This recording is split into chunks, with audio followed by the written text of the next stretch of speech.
Hey guys, Tyler with Meeple Mountain here, bringing you another board game review. This time from our friends at Tree Games.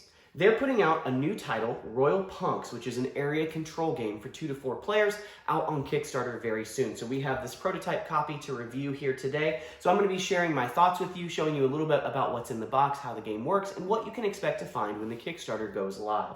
This again is an area control game for 2 to 4 players. It plays in about an hour and a half, 2 hours, something around that mark, and sets you in the role of a royal house member trying to take over this kingdom by use of military force, of course, and maybe some fun shenanigans along the way. So again, this is a prototype. Keep that in mind as we jump in, but let's go to the table and check out Royal Punks. Welcome to the world of Royal Punks. Now, there is some high gloss finish on these tiles and cards, so I do apologize for the glare. That's about as good as I could get it from this angle.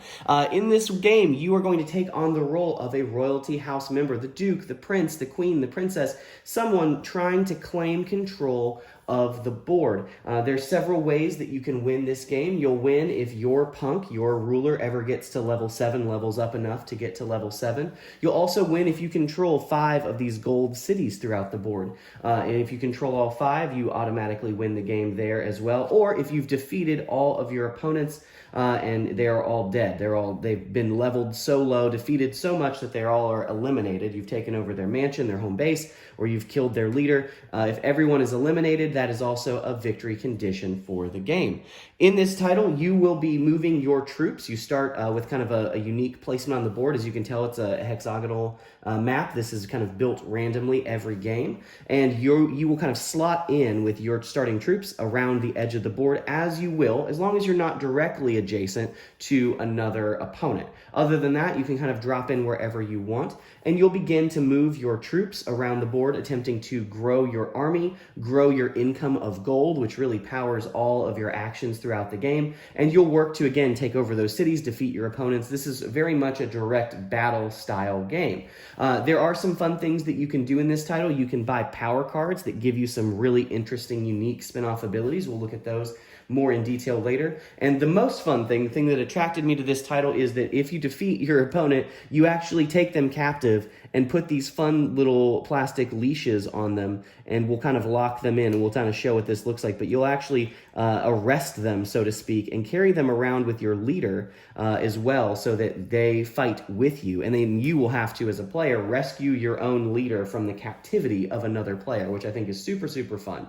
This is a pretty light little area control style, almost skirmishy kind of game, where there are some interesting negotiation aspects that can happen, some different dice that you'll be rolling depending on the situation you find yourself in. We'll take a zoomed in look at all of those things as we go throughout the game. But the important thing to note is that you'll be moving your troops around, trying to control these various areas on the board, gaining troops, gaining gold, the resource kind of in the game, either army units or gold to use to purchase these army units, additional units, or you'll be working to capture these cities, these gold cities. And if you control 5, you win the game.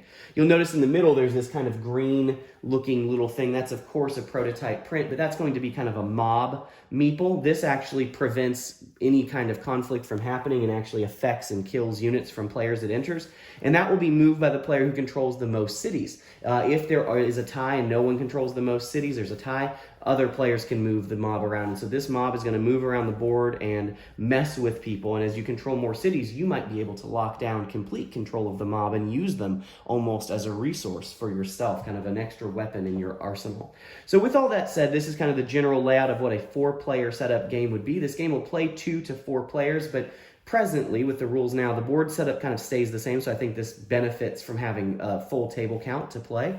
But with that said, let's go ahead and take a look at a player area, what you can kind of expect to find, what these levels are for your leaders, what all that means. Then we'll take a look at the power cards, and we'll talk about combat and dice and all the good things you can find in Royal Punks. All right, here we have a zoomed-in view of the player area. Now, these players presently are not asymmetric. Everything is exactly the same. The only thing you're really getting is your player color.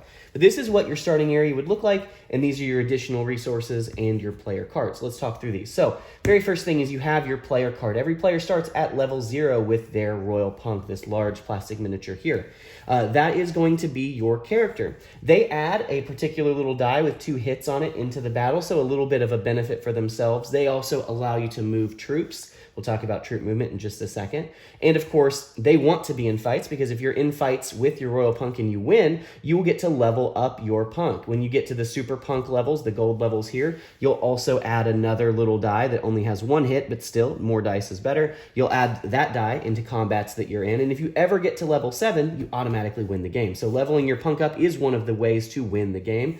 And that's very important. Now you can lose. If you lose fights with your punk, you can take damage and you can down level as well and get into all the way down to -3. If you're at -3 and someone beats you, you will become captive. That's that fun plastic little leash that I was talking about before, where they will actually put a leash on your character and walk around with them with their royal punk, and they'll use your die and add it to their pool when they fight. And this will happen until you as the player fight and beat them and take your punk back, kind of rescue them from captivity and get the leash off them. Or you can pay a ransom of 4 gold to that player to get them back to your mansion, which leads us to our next thing. This is your mansion here. It starts the game in your home space. That's where it'll stay. If a player ever defeats another player's mansion, they will level up twice with their punk. And if your mansion is destroyed, you can't really get it back. And if you're at -3 and then would lose again, you actually die and are player eliminated from the game. So there is player elimination in this game. It's a little tricky. It kind of takes some effort to get to, but that is a thing that you can do. But blowing up people's mansions is very nice because if your punk is there, you get 2 whole levels. That's a great way to level your guy up really, really quickly. So again, that's your punk and kind of how that works. When you start the game, you'll start with your punk. You'll start with your mansion, 6 troops who just add these normal little white die here to combat. You'll start with a commander and a cannon. So let's talk about the 2 unique units. The commander, so troops cannot move on their own. Cannons and troops don't move on their own. You can't just send a guy off to kind of take an area. They have to move as a unit with a punk or a commander. So you have 4 commanders in your arsenal.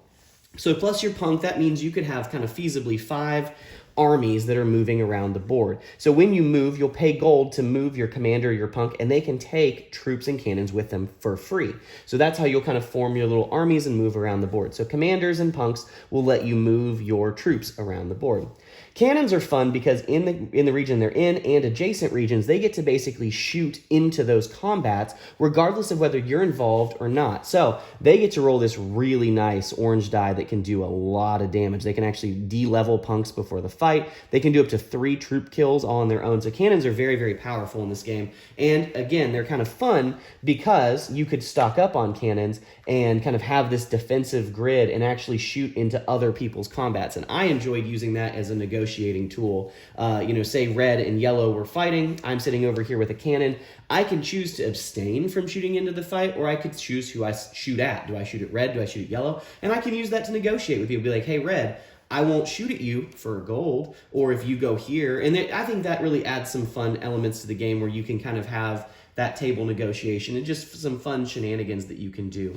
But that is kind of how your troops work. The last type of troop you'll notice here is there's these little factory looking guys. These are your production units. You'll pay gold to build them on your turn, and you can plop them down on other regions that you control, and they'll allow you to generate resources. So what you'll do is you can drop them into these, what they're called forests, these gold producing locations, and you'll always get 2 gold at the start of your turn, which will power your actions. We'll talk about that in just a second. But if you put down these production units in those regions, they will actually generate additional gold for you, which is super, super helpful because gold really does drive all of the actions that you'll do. Every step that you move with a punk or commander and troops is going to cost you a gold.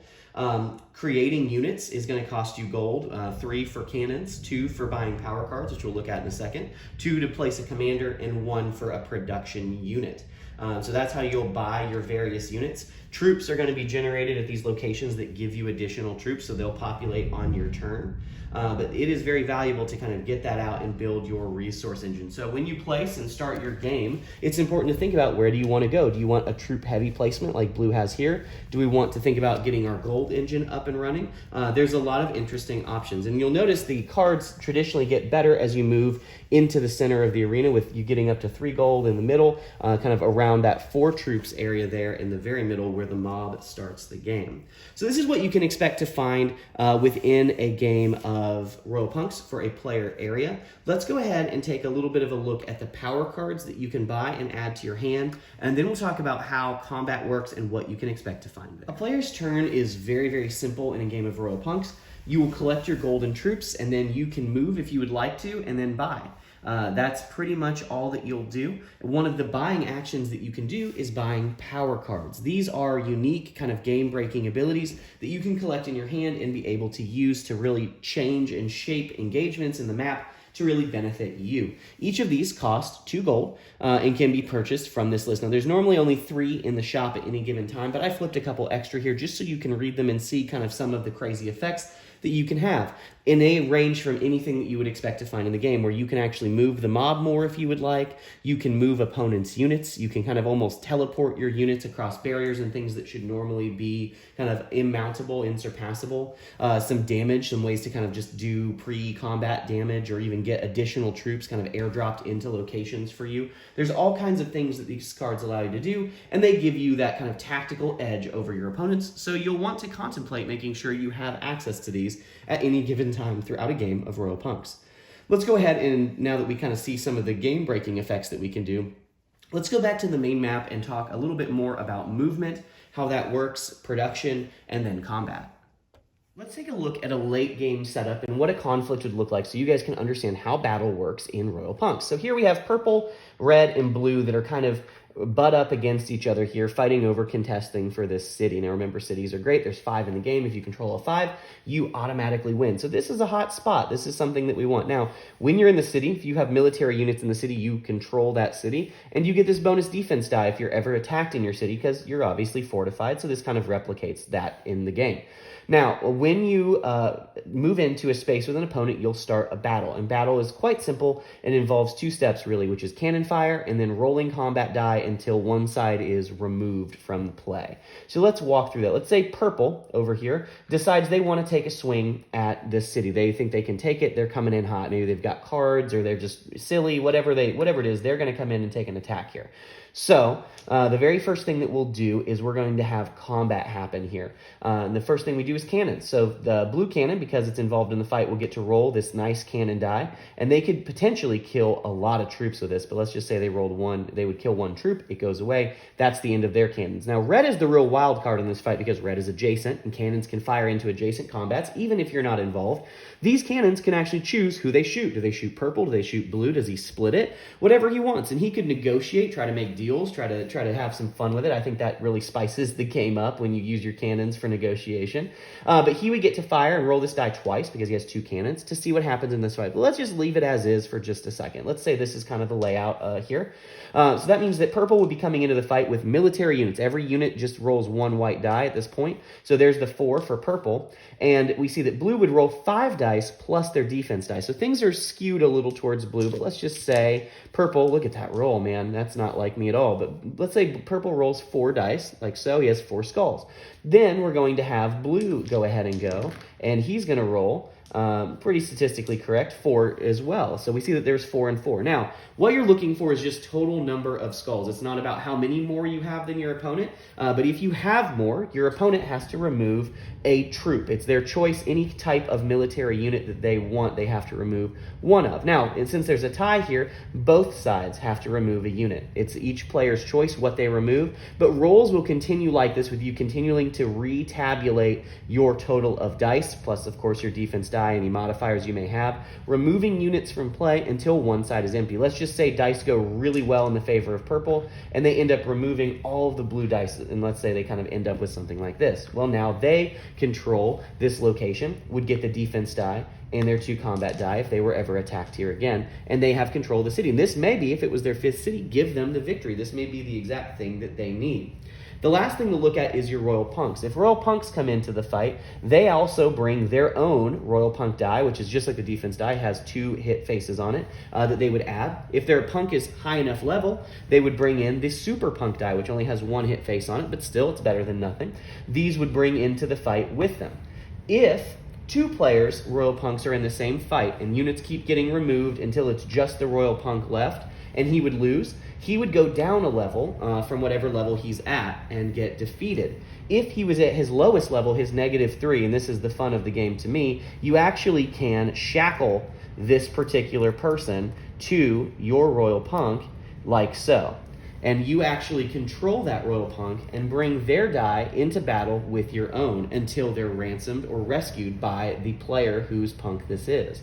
So they actually lose access to their main character, and you get to tote him around on a leash like this, which I think is the most fun aspect of this game, which is just going around and kidnapping people's player characters and dragging them off like this to use to your own benefit in combat, as well as just for the mockery of teasing your opponent that you've captured their person.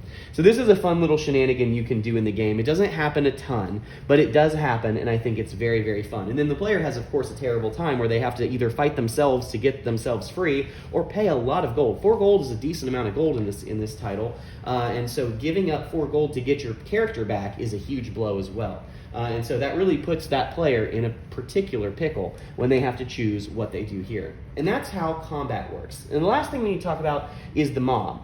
The mob is this little green patch here. Of course, this is a prototype, but they're going to be just kind of the rabble that are rioting in the streets and making things just overall difficult. If the mob ever moves into an area, they're going to kill a military unit of the players that are there. So they would reduce, in this case, this purple troop, and they shut down any and all actions in this space. You can't move in, you can't do anything, you can't produce. If they moved in here and you couldn't produce, they pretty much shut the space down. And so remember, the player who controls the most cities gets to move them. At the start of the game, if you're tied, because no one controls cities, everybody gets to move them 1 space. Soon, someone will be moving them 2 spaces. So these can become a very nasty little irritant that people will be moving around to mess with you on the board as well. So you have to make sure you keep an eye out for the mob, manage your cities well, and kind of prepare for those eventualities. And that's everything that you need to know to expect how to play Royal Punks, what you can find most likely in the box when it goes live on Kickstarter soon. But what did I think of it? This is a great light area control game. It has some really cool components, really neat ideas packed into it, but it is a relatively linear, on the lighter side of area control. And I do have a few thoughts that I'll share with you all just from my personal experience. Please note these are just my opinions. That does not mean that they're right in any way. It's just my take on this title. The biggest thing is gold. Gold is the one resource that you have in the game. That's pretty much it. It's a little bit underwhelming that there's not more resource generation, but gold is key. And it is these little cards that are pictures of a gold coin. I don't love that it's cards. I wish it was just a cardboard punch of gold coins at this point. I don't know why they went with cards. It's not my favorite choice for the resource. Again, just a little thing, my opinion, but I don't like it. The map itself is hexagonal, randomized. There's layers. They're numbered. You shuffle them and kind of divvy them out. They can lend themselves to being imbalanced just by bad luck. Like for the example, on the map that we set up for the demo today, if you look, there's 2 cities right beside each other 2 times on the map. And so those kind of pockets are very far away from the blue player, which kind of sucks for the blue player, and they have to kind of deal with that. They're super close to purple and red, which seems unfair. Now, when we played, we just house ruled it and said cities can't touch each other, they have to move, so we kind of just built the board to be fair.